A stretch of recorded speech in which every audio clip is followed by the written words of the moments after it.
Il y a exactement 2 ans, l'Allemagne reconnaissait enfin et officiellement surtout, avoir perpétré un génocide en Namibie sur les populations Herero et Nama, promettant par la même occasion un dédommagement à hauteur d'1 milliard d'euros versé sur 30 ans.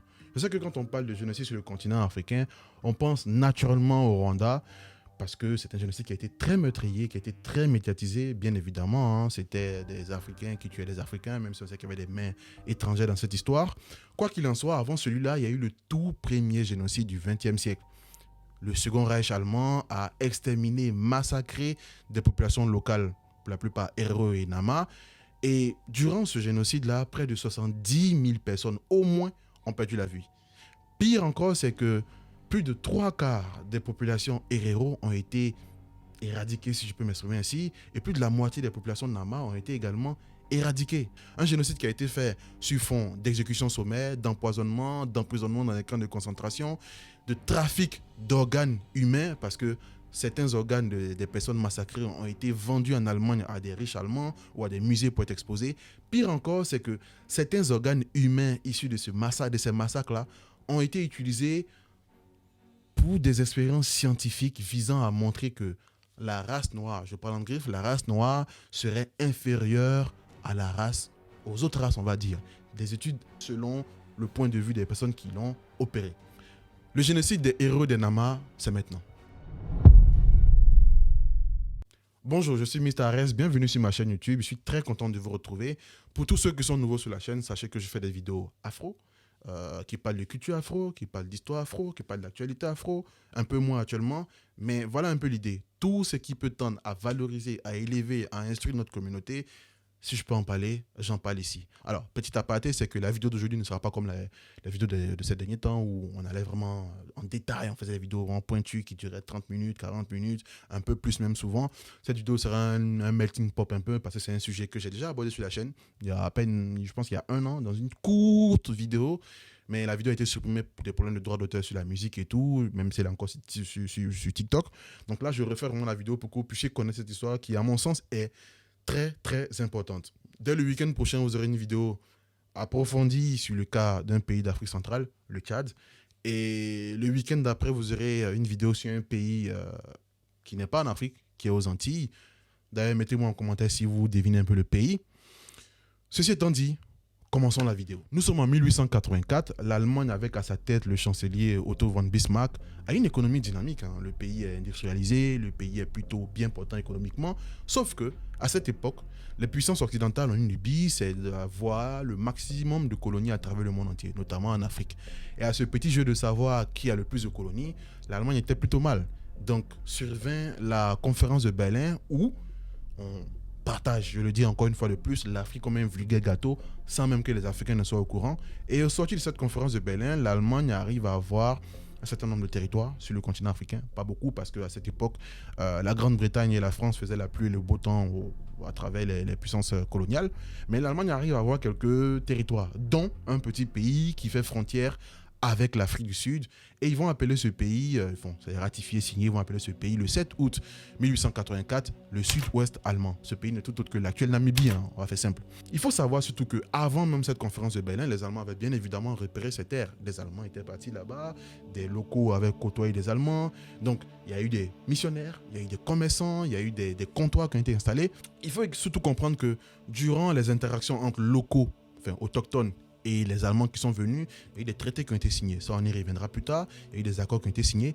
Mais le plus important vraiment qu'il faut comprendre, c'est que les populations autochtones, il y avait environ 10 tribus, je ne saurais vous les citer ici, les populations autochtones n'avaient pas forcément des relations amicales entre elles, on va dire, pour faire simple. Parce qu'il y a plus de 10 tribus, je n'ai pas tous les noms, mais les plus nombreuses, les plus importantes étaient les Herero et les Nama. Et ces populations s'entre-déchiraient sous fond de guerre interethnie pour des problèmes fonciers, pour des problèmes de pâturage, parce que c'est des populations qui pratiquaient l'élevage. Donc il y avait des petites guerres et ça dégénérait souvent en conflit. Donc voilà vraiment le contexte qui prévalait. Mais c'est seulement en fin 1889, début 1890 que les troupes allemandes commencent à débarquer sur l'île. Et quand elles débarquent sur l'île, elles font face à des chefs de tribus, parce que je vous ai dit qu'il y avait beaucoup de tribus, il y avait beaucoup d'ethnies. Et bien évidemment, comme je vous ai dit, les deux plus grands groupes ethniques, c'était les Herero et les Nama, et très clairement, ils vont faire face aux deux chefs de ces deux tribus. Mais ces deux chefs-là ont des profils totalement différents, des profils et des approches vraiment totalement différentes. On a d'un côté Samuel Mahero, qui est le chef des Herero. Son père était également chef des Herero. Son père, avant sa mort, avait signé des accords de protection avec les Allemands. Mais au soir de sa mort, au soir de sa vie plutôt, il a commencé à critiquer ces accords parce qu'ils n'étaient pas win-win, on va dire. Mais quand Samuel prend la tête de la tribu, il reconduit ces accords avec ces Allemands. Et ces accords stipulent une certaine protection des siens. Il donne des terres aux Allemands. En contrepartie, les Allemands nous donnent des objets modernes pour l'époque, qui sont tout autre que des babioles, hein, on va dire. Quand Samuel Herero a des ennemis, les Allemands l'accompagnent pour aller attaquer ses ennemis, des troupes rivales. On exécute les chefs de ces troupes rivales. Lorsque les Allemands ont des conquêtes qu'ils veulent faire, ils prennent des soldats Herero. Bref, voilà un peu l'état des choses. Mais de l'autre côté, il y a également un autre homme qui s'appelle Hendrik Witbooi, chef des Nama. Son père était également chef des Nama. Son oncle était un grand conquérant, en tout cas dans l'histoire de la Namibie. Donc, le gars a un profil totalement différent de Samuel Mahero. Il est très instruit, il parle le Nama, enfin, il parle sa langue maternelle, mais il parle surtout l'anglais, l'allemand et l'africain. Donc, il est très instruit et il a côtoyé les Allemands pendant longtemps. Donc, il connaît un peu leur mindset. Ce qui fait qu'il est opposé à tout traité de protectorat, de protection, un quelconque accord avec qui que ce soit. Mais vraiment, il ne veut rien entendre. Et les Herero et les Nama se font un peu la guerre, on va dire. C'est dans ce contexte-là vraiment que les troupes allemandes arrivent officiellement avec à leur tête un certain Kurt von François, officier allemand. Donc quand Kurt von François arrive, très clairement, lui il arrive dans le but de coloniser les Namibiens. Très clairement, on ne va pas passer par mille chemins, mais s'il peut les coloniser en passant par ces fameux accords de protection, tant mieux. Donc avec Samuel Mahero, il n'y aura aucun problème, les accords seront signés, pas de problème. Pas de problème. Ils vont même faire des guerres ensemble, il n'y a pas de souci. Mais par contre, avec Hendrik Witbooi, ça va coincer. Parce que le gars, comme je vous ai dit, il ne veut entendre parler d'aucun accord. Et les Allemands vont insister par 3 reprises, il refusera. Ce qui va faire que les Allemands vont attaquer les positions de Hendrik Witbooi le 12 avril 1893 dans la nuit, faisant pratiquement 70 victimes, dont des femmes et des enfants. Cette attaque a été faite, bien sûr, avec l'appui de certaines troupes et tribus locales, autochtones. Ça, il faut le dire, parce que c'est bien beau de dire qu'il y a un génocide, mais il faut bien expliquer l'histoire, en tout cas, telle que moi je la connais. Et donc, ils vont attaquer les positions de Witbooi plusieurs fois, et Witbooi va riposter, il va essayer de faire des contre-attaques. Quoi qu'il en soit, von François ne réussira pas à soumettre Hendrik Witbooi à ce fameux traité de collaboration, de protectorat ou de je ne sais quoi. En tout cas, il ne réussira pas. Et très clairement, ces échecs vont parvenir aux oreilles des hautes instances allemandes qui vont comprendre, qui vont se dire, mais attends, la race aryenne est supérieure, est pure, est intelligente. Comment elle pourrait avoir du mal à canaliser un petit noir qui est censé être un sous-homme, très clairement. Et donc, ce qui va se passer, c'est qu'ils vont envoyer un nouveau gars qui va s'appeler Théodore Lutwen. Et Théodore, dès son arrivée, est censé avoir une approche beaucoup plus diplomatique, beaucoup plus technocrate. Il est censé convaincre les populations de signer les accords de protectorat pour pouvoir vraiment les coloniser. Bien évidemment, avec Samuel Mahero, je vous ai dit, hein, le gars il n'est pas fermé à un quelconque protectorat, à une quelconque alliance. Avec Witbooi, ça coince encore. Mais ce gars va quand même réussir à battre Witbooi avec l'appui de toutes les tribus qu'il a pu avoir sous son aile. Donc au final, Witbooi deviendra également un protégé de l'Allemagne. Donc au final, ce dernier qui est arrivé là, Théodore Lutwen, va réussir à avoir sous son aile les 2 grands chefs de tribus de la Namibie, plus les autres tribus qui étaient là, certaines autres tribus. Donc voilà vraiment la situation qui prévalait au soir des années 1890, on va dire. Mais le plus intriguant, c'est que vous parcourrez peut-être sur Internet les sources. À chaque fois que vous voulez fouiller un peu ce qui s'est passé réellement sur ce génocide, on commence l'histoire par janvier 1904, quand les Herero ont attaqué les positions allemandes. Alors que les troupes allemandes sont arrivées en Namibie en 1890-1889, on va dire. Donc, entre ces 10-15 ans, qu'est-ce qui s'est réellement passé pour que les Herero, qui étaient les amis, les alliés des Allemands, finalement, attaquent les Allemands? Ça, c'est très important, il ne faut pas sauter cette étape. Ce qui s'est passé, c'est que ils ont signé des accords, et c'est ce qui est ironique, parce que les Allemands vont avoir des problèmes, les premiers problèmes, pas avec les Nama, mais plutôt avec les héros, avec qui ils sont supposés être amis de fou, on va dire. Donc, ce qui va se passer, c'est que les Allemands ont signé des accords avec les héros, ils vont en croisade ensemble, ils vont assassiner des tribus opposantes, tout se passe bien. Sauf qu'arrivé à un certain moment, les troupes allemandes vont commencer à commettre des exactions, des viols, des passages à tabac, des expropriations, donc ils vont commencer à prendre des terres des locaux. Et je me suis posé une question, c'est que pourquoi soudain ils commencent à prendre les terres des locaux? Parce que c'est pas comme si la population allemande avait augmenté. Le problème, c'est que je n'ai pas encore la confirmation exacte, mais le fait est que les premières réserves, les premiers soupçons d'existence de diamants en Namibie sont survenus en 1894. Et cette période-là coïncide bizarrement avec les premières frictions entre les troupes allemandes et les populations autochtones héros, les premières frictions, les premières expropriations, on va dire. Donc, clairement, les héros prennent cher. Eux qui sont censés être les amis des Allemands, ils vivent vraiment un calvaire.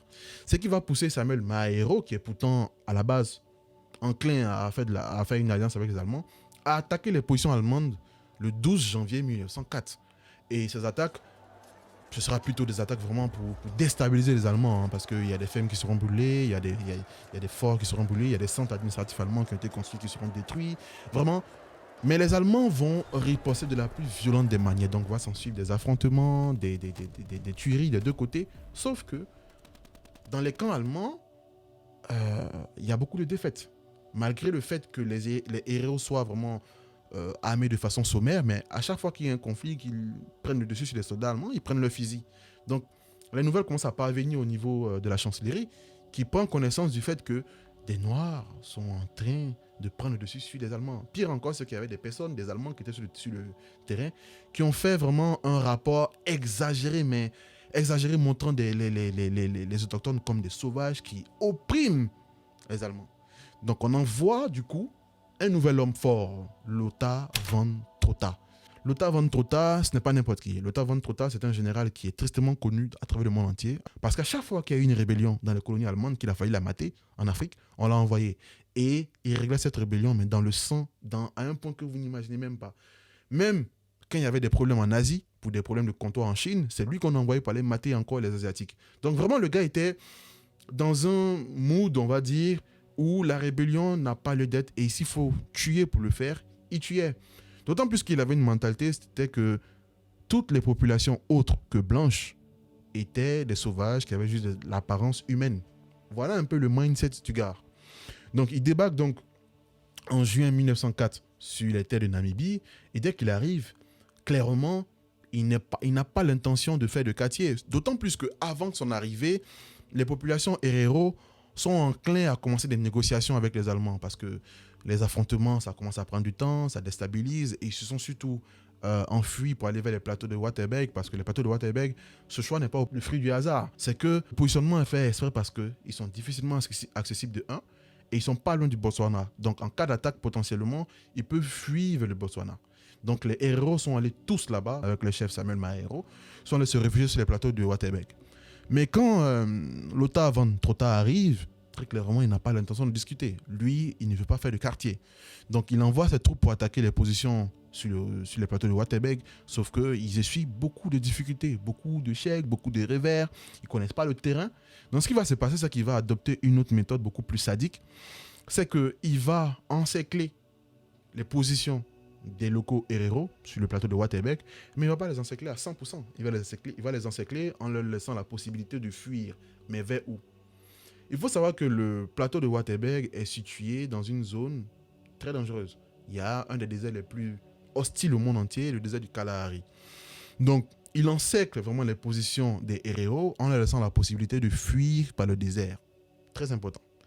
Donc, il va les encercler, il va harceler des attaques très violentes avec des fusils automatiques, des armes vraiment très modernes, et les héros seront massacrés.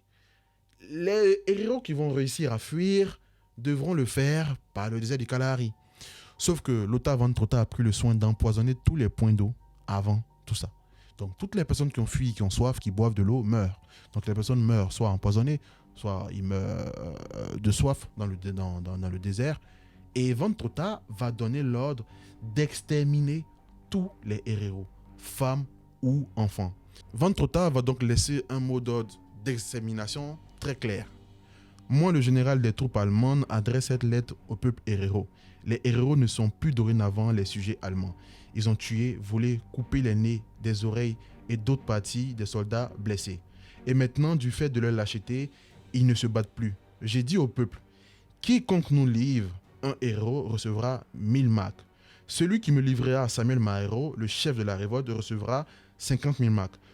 Tous les héros devront quitter le pays. S'ils ne le font pas, je les y forcerai avec mes grands canons. Tout héros découvert dans les limites du territoire allemand, armé ou désarmé, avec ou sans bétail, sera abattu. Je n'accepte aucune femme ou enfant. Ils doivent partir ou mourir. Telle est ma décision pour le peuple héréro. Ventota ne veut pas faire de quartier. Il veut vraiment en finir une fois pour toutes avec cette population sur le territoire namibien. Mais dans cette attaque, certains soldats héros ont réussi à fuir pour aller chez les Nama, chez Hendrik Witbooi, l'ennemi juré, l'homme qu'on a combattu avec l'aide des Allemands. Et Hendrik Witbooi, clairement, depuis le début, voulait plutôt que les populations autochtones fassent un front commun contre les Allemands, mais il n'a pas été écouté. Donc quand il reçoit l'appel d'aide des soldats héros, ils profitent pour venir en aide aux héros. Donc ils vont attaquer les positions allemandes. Et ça va durer pendant un bon bout de temps. Mais Hendrik Witbooi a été tué au combat. Il faut savoir que la guerre a été meurtrière, certes, mais c'est l'après-guerre qui a été encore plus sombre. Parce que les rescapés des populations héros ont été arrêtés, ont été emprisonnés dans des camps de concentration. Ça vous parle, le camp de concentration, vous savez ce qui s'est passé durant au soir de la Seconde Guerre mondiale, donc je ne vais pas vous faire de dessin, mais c'était pareil.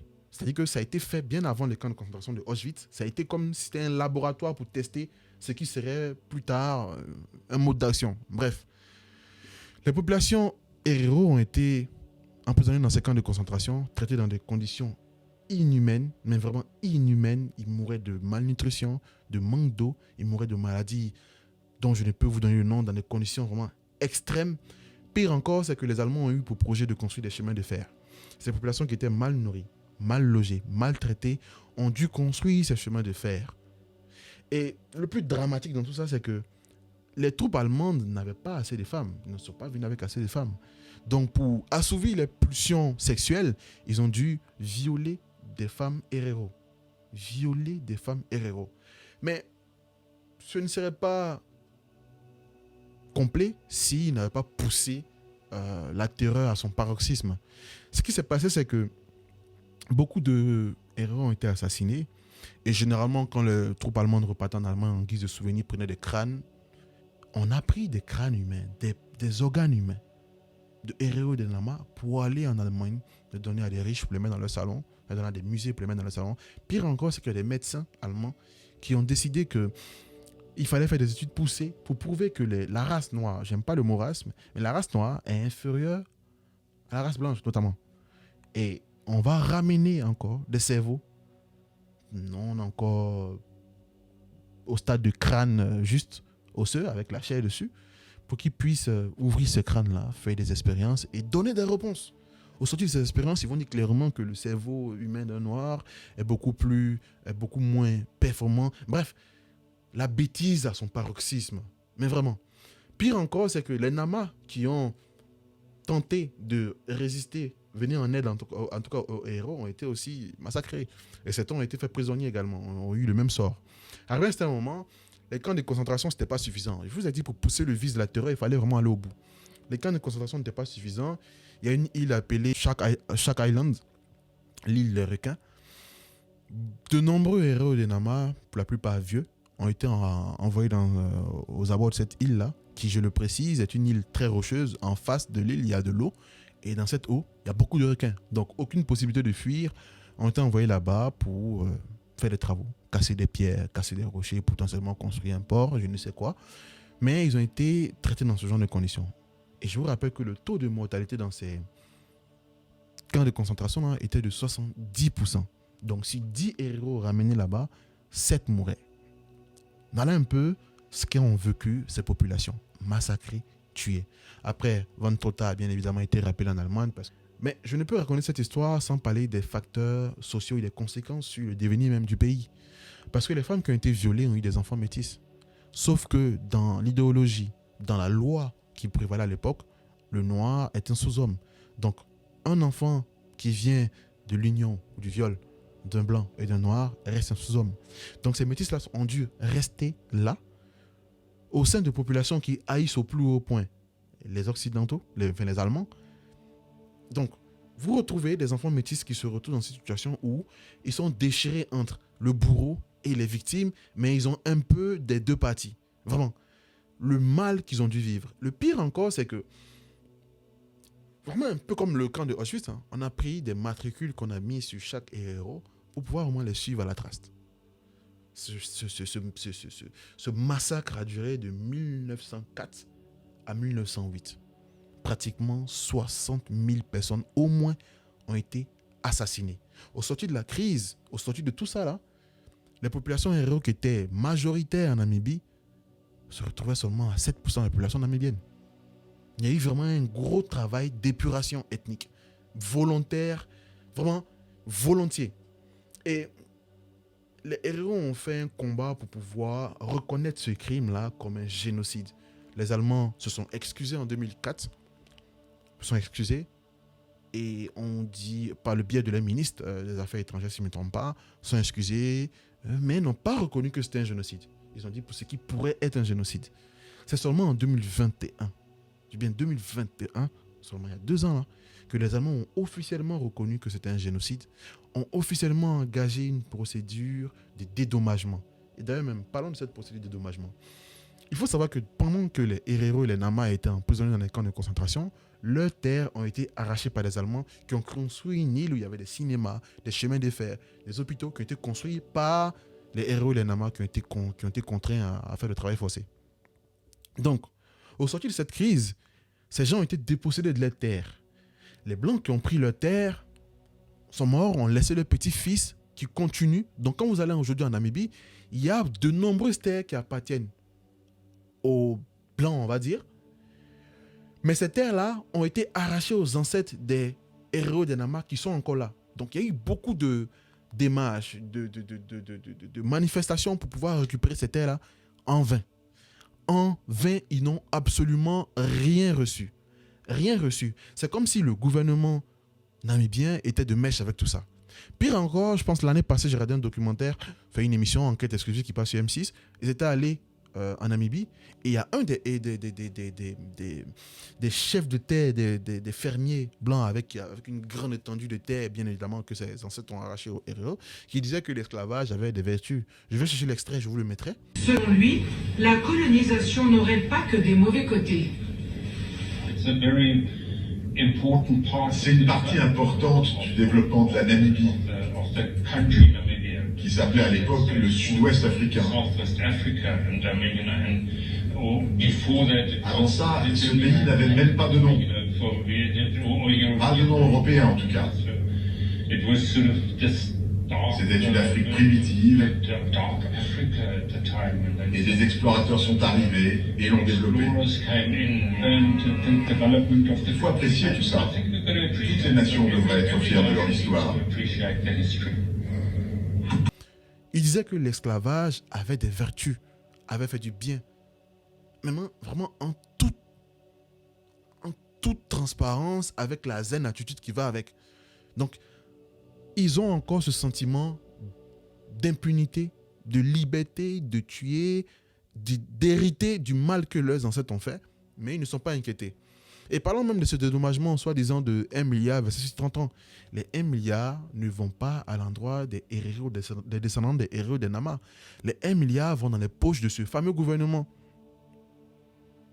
qui est censé construire des infrastructures pour améliorer les conditions de vie des héros des Nama. J'espère que vous avez aimé cette vidéo. Je voulais vraiment que vous connaissiez cette histoire parce que, à mon sens, elle est assez importante. Elle est même très importante. Ne vous inquiétez pas, on aura également une vidéo sur le génocide du Rwanda. Ça vient, mais j'estime que c'est une vidéo qui mérite beaucoup de travail, beaucoup de sérieux. Il faut faire très attention. Là, je là, je cale actuellement pour l'aspect anthropologique de cette histoire. Donc, je prends mon temps pour faire les choses. Parce que vous avez pu le remarquer, je vous remercie d'ailleurs pour la vidéo du Nigeria. Il y a eu beaucoup de vues, pratiquement 160 000 vues. Mais vous avez pu le voir, il y a eu beaucoup de coquilles dans la vidéo. J'ai fait beaucoup de petites erreurs parce que la vidéo, je l'ai tournée à 3h du matin. J'étais fatigué. Je me suis dit, je vais poster une vidéo. Mais j'ai pris conscience d'une chose, c'est que si je suis fatigué, si je n'ai pas tous les éléments, je ne tourne pas de vidéo. Parce que les vidéos vont être vues par des gens qui s'y connaissent, vont être vues par des gens qui sont de mauvaise foi, qui viennent voir la vidéo dans le but de me descendre. Donc, il ne faut pas que je donne la batte pour me faire battre. Donc, je prends le temps de faire les choses correctement. C'est pour ça que la vidéo du Tchad, je prends le temps de la faire doucement, de réunir le maximum d'informations pour ne pas dire de bêtises. Si j'ai 2 sources antagonistes, je présente les 2 sources. Et la vidéo du pays qui vient des Antilles, je la prépare depuis bientôt 2 mois et demi. Donc, on prend le temps de faire les choses correctement, par respect pour vous, parce qu'on ne peut pas s'amuser à vous donner des contenus approximatifs. Je regrette vraiment que ce soit arrivé sur le cas, par exemple, de Libéria, qui est une vidéo qui a été très appréciée, mais il y a eu quand même quelques petites coquilles. Et si on peut réduire la marge d'erreur vraiment au maximum, on va le faire. J'espère que vous avez aimé. Portez-vous bien. N'hésitez pas à lâcher un like, un commentaire. Pour tous ceux qui découvrent la vidéo, abonnez-vous parce que vous regardez la vidéo, vous regardez la vidéo, mais vous abonnez pas. Donc abonnez-vous massivement et le week-end prochain, je vous promets une vidéo du Tchad. On va faire du bon travail, j'espère. Et puis portez-vous bien. Ciao, ciao.